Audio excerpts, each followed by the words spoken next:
झगड़ा इनका ये है, वो कहती थी कि मुझे पैसे चाहिए, सारी कमाई मुझे चाहिए। एक दिन बिटिया कह रही थी, कह रही तुझे एक आध दिन खत्म ही कर दूं, कई दिन में, और वही बात हुई। एक और बेटी दहेज की बलि चढ़ चुकी है। मैं इस वक्त बुलंदशहर के पोस्टमार्टम हाउस में मौजूद हूं और लगातार यहां की खबरें आपको दिखाता रहता हूं। आए दिन जो बेटियां हैं दहेज की बलि चढ़ रही है। बेटी के पिता यहां पर मौजूद होते हैं, अपना दुखड़ा सुनाते हैं, मगर सरकार अभी भी कोई सख्त कानून शायद बनाने में तैयार ही नहीं है या मजबूर है। क्या नाम है आपका बाबूजी? शीशपाल सिंह। कहाँ के रहने वाले हैं? खाजपुर मीरपुर। खाजपुर मीरपुर। क्या हुआ, क्यों मारा आपकी बेटी को? बस वह दारू पीने के चक्कर 10-10, 11-12 बजे तक घर में घुसते थे। वो कुछ कहती होगी। एक दिन बिटिया कह रही थी, कह रही तुझे एक आध दिन खत्म ही कर दूं, कई दिन में, और वही बात हुई। दारू के पीछे मारा है या दहेज के पीछे मारा है? दारू के पीछे मारा। अब झगड़ा होता था। अच्छा। लड़की हमारी मना करती थी दारू मत पियो, अच्छा पीऊंगा मैं तनु। दहेज का कोई मैटर नहीं है। दहेज का ना रुपए मांगते थे। अभी आप बता रहे दारू के चक्कर में मारा है। जब भी तो रुपए मांगते थे। हाँ। एक अंगूठी दे भी दी तो दारू का बेग बाग के नहीं, दारू पी के उसके भी। अच्छा, पैसे वैसे भी दिए थे? हाँ, पैसे भी दिए। तो पूरी बात बताइए ना, पूरी बात। आप पहले पैसे कब दिए थे, अंगूठी कब दी थी, वो बताइए थोड़ा। 2017 में तो अंगूठी थी शादी में। हाँ, वो बेच दी? हाँ, बेच दी, बेच के दारू। हाँ, शराब पी ली सब। अच्छा, और अब रुपए दिए 25-30 हजार रुपए दे चुका हूँ मैं। हाँ, किस लिए? नौका के हम पे कर्जा हो रहा है। हाँ। और फिर बेटी के लिए और लेका हमने कह दिया आपका हमारे द्वारे का खजाना खुद रहा, जो हम तुम्हें देते रहे। हाँ। अपना कारोबार न चलाना हमें। शादी को कितने समय हो गया बिटिया की? 2017 में हुई थी। 2017 में अप्रैल में। 6-7 साल हो गए लगभग। 6 साल हो गए। 6 साल हो गए। बच्चे हैं? हाँ, तो एक लड़का एक लड़की है। शादी कहाँ की थी? यहाँ ज्ञान लोक कॉलोनी, बुलंदशहर सिटी में। हाँ। तो अब पैसे मांग रहा था। हाँ। कि जो है हम पे कर्जा हो रहा है। फिर एक दफे तो दे चुके हम, फिर दोबारा मांगने गए तो हमने भाई हम पे कहाँ से। अच्छा, जब बिटिया से आपकी बातचीत हुई फोन पर, कब हुई थी लास्ट बार? लास्ट बार तो वक्त घर ही कहती थी हमसे। ऐसा था, वो गांव में आई थी। अच्छा, आप कौन लगते हैं इनके? मैं भाई हूँ उसका। अच्छा, वो गांव में आए थे और वो मतलब 1-2 बार आए थे लेने, और उनसे कहा कि भाई चलो। हम कहते थे कि भाई आप तो मतलब जो ऐब करते हो, दारू पीते हो, कैसे भेज दें आपको। हाँ। फिर भी जब 4 मतलब मोहल्ले के 4 लोगों से मतलब सलाह मशवरा करके उन्हें भिजवा दिया। अब ये मतलब एंड में यही कांड हुआ कि जी उन्हें मतलब फांसी चढ़ा दी।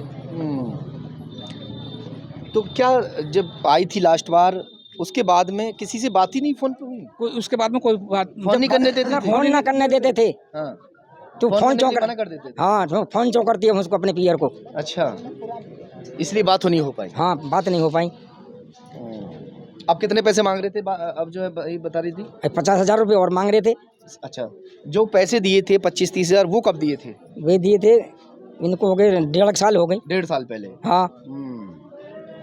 1.5 साल पहले 25 से 30 हजार रुपये इन्होंने दे दिए थे कि बेटी खुशहाल रहेगी, बेटी को जो उसका दामाद है वो परेशान नहीं करेगा। मगर उसकी जो डिमांड है वो लगातार बढ़ती जा रही थी, क्योंकि शराब का आदी हो चुका था। वो शराब में सारे पैसे गंवा चुका था, जो कमाता था वो शराब में गंवा देता था। अब फिर से वो इनसे डिमांड कर रहा था पैसे की, और जो इनकी बेटी है उनको टॉर्चर तो करता ही था, साथ में फ़ोन भी नहीं करने देता था। फिलहाल बेटी को पोस्टमार्टम हाउस में रखा हुआ है। पोस्टमार्टम रिपोर्ट आने के बाद में साफ हो जाएगा कि क्या मामला। जिस तरह की घटना हुई है, क्या कहेंगे इसके? हम कहेंगे जी आगे कोई ऐसी घटना ना हो, और जिन्होंने ये घटना करी है लड़की के साथ, लड़की को प्रताड़ित करते हैं ये लोग, ऐसे लोगों के खिलाफ कानून से कठोर कार्रवाई की जाए। आगे क्या चाहते हैं बाबूजी? अभी बिटिया की FIR दर्ज तो हो चुकी है, जो उसका पति है वो कहाँ है? उस वक्त फरार है, वो तो फरार हो गया। हाँ। और पकड़ा नहीं गया कोई भी? अभी पकड़ा ना गया, तो सास ससुर पकड़ेगी। माँ बाप बैठे हैं, थाने में बैठे हुए हैं। माँ बाप को बैठा जी, बैठा रखा है। मैन आरोपी कौन है इसमें? जो है माँ बाप भी शामिल हैं क्या? माँ बाप भी शामिल है, आदमी तो है ही है उसका पति तो है ही शामिल। ये लोग भी पैसा मांगने में उसका साथ देते थे? हाँ। क्या चाहते हैं भैया? इनके साथ कठोर से कठोर कार्रवाई की जाए। तो वहीं ससुराल पक्ष के भी कुछ लोग यहाँ पर मौजूद हैं। आप पड़ोसी हैं उनके पक्ष से? मैं पड़ोसी हूँ। पड़ोसी हैं। क्या नाम है आपका? गीता। गीता, क्या कहना चाहती हैं बताइए? मैं ये कहना चाहती हूँ, जब ये घटना हुई थी कल, तो उस टाइम वो बच्ची रो रही थी। मैं जो है बाहर खरंजा पे थी, झाड़ू लगा रही, और जब वो बच्ची रो रही आधे घंटे से, तो मैं कहने लगी मन की। कौन रो रही थी? उसी की बहू की लड़की। अच्छा। साल भर की लड़की थी। मैं बोली मन की, अरे हेमलता, ये लड़की क्यों रो रही है, क्या कर रही है तू, नहला रही है इसे? तो उसने मुझे जवाब नहीं दिया। मैं बोली मन कि मेरा मन नहीं माना, मैं गई अंदर, मैंने जाके वो लड़की उठाई, वो गोदी में ली, गोदी में लेके मैं वहाँ से बाहर को गेट में मैंने हाथ मारा, वो गेट अंदर से बंद था। अच्छा। घर पे कोई नहीं था। मैंने कहा कि मन की बाहर आके बच्चे खेल रहे थे, मन की बुड्ढे काम कर रहे हैं पीछे और तुम जल्दी जाओ और बुला के लेके आओ। मैंने गेट से हाथ नहीं लगाया, वो गए बच्चे, वो लेके आए बुड्ढे ने लिवा के, मन की ऐसे ऐसे बात है और तुम अंदर देखो क्या कांड हो रहा। उन्होंने जो जल्दी से आए गेट खोला तो कुंडी ही लग रही थी, वो गेट खुल गया। अच्छा। खुल गया तो एक साथ वो फांसी पे लटक रही थी। उन्होंने मेरे लिए आवाज मारी, तनिषा की मम्मी जल्दी आओ। मैं जल्दी से अंदर गई, अंदर जाके वो उन्होंने नीचे से पकड़ रखी और मैंने जो वो फंदा निकाला उसका, निकाल के सांस था उसका। अच्छा। तो जैसे वो हमें तो यही ही कि बच जा, कोई ऐसा कांड नहीं होगा। हमने वो उतार के गोदी में भर के हमने वो नीचे खाट पे लिटा ली। हमने लिटा ली, हमने मालिश करी है, गर्दन की भी करी है, हाथों की भी, पैरों की भी, डॉक्टर बुलाया है। हम जो वो कहने लगे डॉक्टर साहब के इसमें नहीं है कुछ भी, ये काफी टाइम से फांसी लगी हुई है। क्या वजह मान के चले? कोई तो वजह होगी जो अगर फांसी पे भी लटकी है। देखो वजह की तो ये बात है कि इनमें रात को हुई थी कि देखो मुझे पैसे जितने भी तुम कमाते हो वो उतने पैसे चाहिए। ये बोला नु के तू इतने पैसों का क्या करेगी? हाँ। मैं खर्चा जो चीज तुझे चाहिए मैं दूंगा लाके। तो नु के नहीं, मैं तुम्हारे माँ बापा को नहीं दे दूंगी, पैसे मुझे चाहिए। अच्छा। बोले कि ठीक है तुझे चाहिए ना।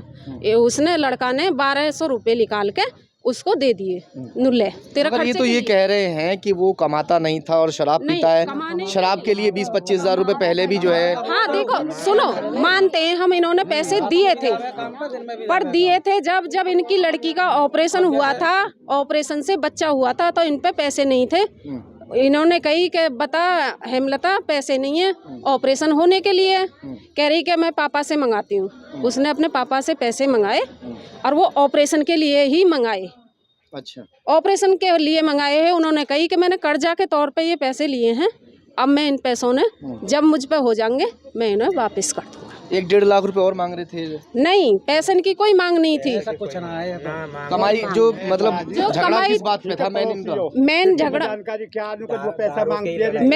झगड़ा इनका ये है, वो कहती थी कि मुझे पैसे चाहिए, सारी कमाई मुझे चाहिए। अच्छा, जब इनमें झगड़ा हो रहा था तो क्या आप थे वहाँ पर? इनमें कल तो परसों झगड़ा नहीं हुआ, इनमें हल्की वल्की पैसे 1200 रुपए आप बता रही हो ना, तो क्या उस वक्त में हुई थी? नहीं भाई, पड़ोसी होने के नाते आप तो पड़ोस में रहते हो, घर में थोड़ी रहते हो। जब लड़ाई होती है ना जोर से तो हमें पता पड़ती है, फिर भी हम समाधान करते हैं। ये आपको किसने बताया 1200 रुपए वाली बात? 1200 रुपए वाली बात उनकी मम्मी ये कह रही थी कि रात जो 1200 रुपए लेके आया, रात 1200 रुपए के पीछे लड़ाई हुई थी तो वो 1200 रुपए इसको दे दिए। अच्छा, जब झगड़ा हो रहा था? झगड़ा हो रहा था उस दौरान। हाँ, और कोई बात नहीं हुई इनके घर में। 6 महीना लड़की घर पे पीहर में रही है। हाँ, घर पे रही। ये तो पता हाँ, क्यों रही है?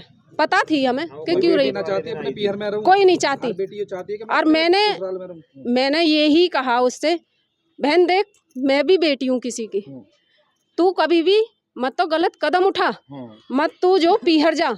आजकल भैया नहीं कोई किसी का, बाप किसी का नहीं, तू यहाँ पीहर में ज्यादा रहती थी। हाँ, पीहर ज्यादा। एक बात बताइए, अगर उसको ससुराल में सुख मिलेगा तो पीहर में क्यों रहेगी?